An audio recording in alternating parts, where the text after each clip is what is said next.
नमस्कार दोस्त, आज आपका फिर स्वागत है हमारे इस यूट्यूब चैनल में। दोस्तों, थर्ड पीआरसी को लेकर एक लेटेस्ट जानकारी आई है। हम बात करेंगे दोस्तों 19/12/2024 को जो बैठक हुई थी, आखिर उसमें किस बात की चर्चा हुई है और कहां तक थर्ड पीआरसी को लेकर मैटर गया है, और VRS 2 के बारे में भी अपडेट देंगे एक नई वीडियो में। चलिए स्टार्ट करते हैं। ये देख सकते हैं दोस्तों, 27/12/2024 यानी कल का ही एक लेटर है। Record of discussion the joint committee on wage revision for non executive employ with effect 1/1/2017 in BSNL held on 19/12/2024। यानी कि जो 19/12/2024 को जो बैठक हुई थी थर्ड पीआरसी को लेकर, उसमें किन किन मुद्दों पर लेकर चर्चा हुई है, उन सारी बातों को आज हम बताने वाले हैं दोस्तों। मैनेजमेंट साइड से देख सकते हैं, सौरभ त्यागी जी थे जो PGM हैं, PC भट्ट थे, अनीता जोड़ी जी थे और गजेंद्र कुमार जी थे। वहीं पे स्टाफ साइड से अनिमेश मित्रा थे, पे अभिमन्यु थे, जॉन बर्गेश जी थे, सुरेश कुमार भी थे, और मनु मेहरा जी थे, इस्लाम अहमद थे, चंदेश्वर सिंह जी थे और विजय प्रताप सिंह थे। PGM SR वेलकम और सभी मेंबर को जो है ये वेलकम किया गया। Special welcome was accorded to Shri Saurabh Tyagi. Chairman थे जिनका स्पेशल वेलकम किया गया, और सभी मेंबर का भी इसमें स्टाफ साइड से। It was informed that last meeting was scheduled on 23/10/2024 could not be held due to the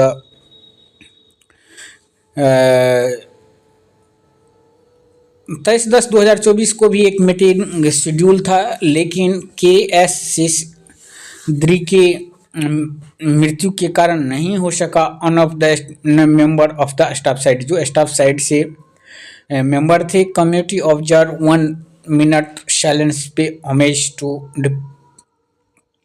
departed soul. तो उनके लिए 1 मिनट का मौन भी रखा गया। There after chairman welcome all participate and the will be minimized by the pay scale proposed management, there will be no pay loss। तो उन्होंने कहा है कि जो पे लॉस नहीं होना चाहिए, इस प्रकार से एक पे स्केल का डिजाइन किया जाएगा। पे scale will largely address the main causes of unrest among non-executive. There have been considerable number of retirement in last few years। तो इसमें बहुत सारे लोगों का जो है रिटायरमेंट भी होने वाला है, इस लेके भी। अब हम बात करते हैं दोस्तों, जो मेन मुद्दा है वहाँ पे आते हैं। डिस्कशन जो हुआ है, new pay scale proposed by management side had been designed on the flying board principle. There is no reduction in pay basic plus DA of any employee after implementation of new pay scale। तो दोस्तों यहाँ पे इस मुद्दे पे भी चर्चा हुआ है कि पे रिडक्शन नहीं होगा, बेसिक प्लस जो DA होगा उससे कम किसी का भी पे स्केल नहीं होगा। जो pay scale has been largely address, बहुत सारे पे स्केल जो है इसको बहुत सारे लोगों पर लागू होने वाला है। As pension contribution is linked the maximum of pay scale, the new pay scale have been design optimally to minimise increase in pension contribution. Pension contribution भी जो है इंक्रीज होगा। Financial burden has to minimum show the make proposal visual. तो दोस्तों सबसे बड़ी कारण है जो फाइनेंशियल बर्डन जो है उसको किस तरह से मिनिमम रखा जाए और स्टाफ को भी कोई घाटा नहीं हो, इस तरह से डिजाइन किया जा रहा है। वहीं पे स्केल 2007 में जो डिजाइन किया गया था वह देख सकते हैं मिनिमम था 1.91 और जो से लेकर 1.94 मिनिमम यूज किया गया था। वहीं मैक्सिमम जो है 2.30 से 2.53 यूज किया गया था और इसमें 18 स्टेज था। वहीं पे न्यू पे स्केल जो होने वाला है दोस्तों, इसमें मैनेजमेंट जो है 1/1/2017 से होगा। इसमें मिनिमम जो है 2.20 से 2.450 तक हो सकता है और जो मैक्सिमम है 2.40 से 2.86 तक यूज किया जा सकता है। वहीं स्पेन जो है पे स्केल का होगा वह 18 से लेकर 28 स्टेज तक हो सकता है। New pay scale have been design to take care stagnation issue and BSNL recruitee will get additional benefit on account of increase in EPF contribution by BSNL. तो दोस्तों न्यू पे स्केल हो जाने से उन लोगों का फायदा होगा और ईपीएफ जो कंट्रीब्यूशन है वह बढ़ेगा। New pay scale will result in addition burden of increased pension contribution in case of absurd and increased EPF contribution in case of direct recruit।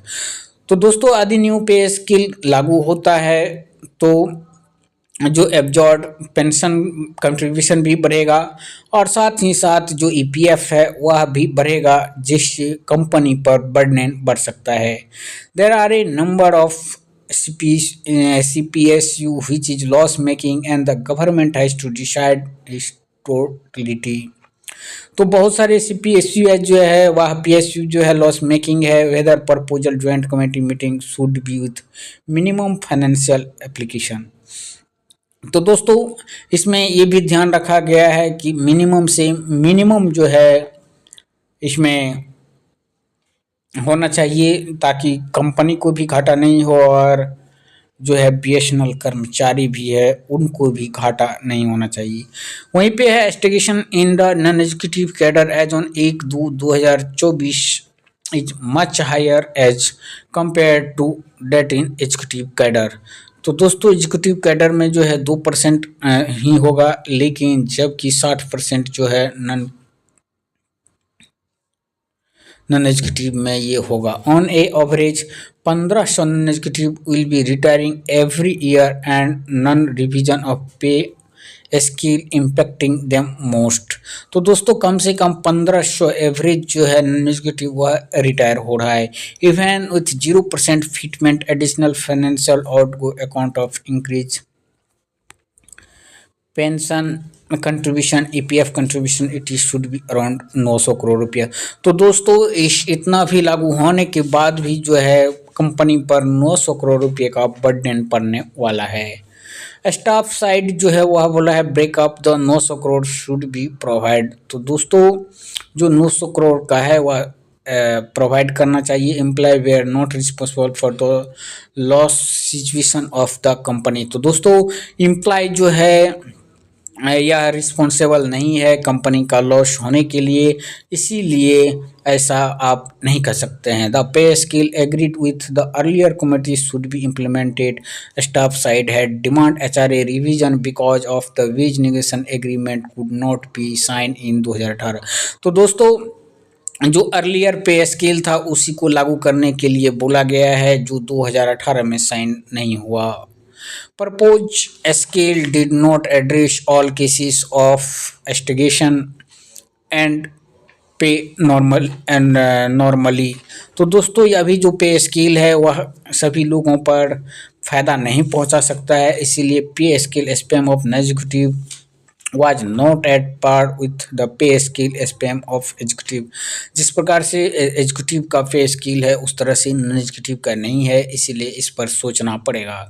It was agree with staff side and provide live case of pay loss. जिसका भी पे loss हो रहा है उसको maximum list बना के 30/12/2024 तक बोला है कि देने के लिए। The case will be discuss establishment seat and account and the union represented and the budget of the next meeting joint with negotiation committee।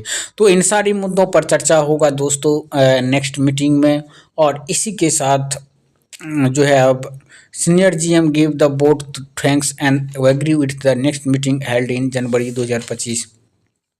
तो दोस्तों जो अगला मीटिंग है वह जनवरी 2025 में होने वाला है। देखते हैं क्या होता है। कोई भी जानकारी आती है तो ज़रूर शेयर किया जाएगा। धन्यवाद।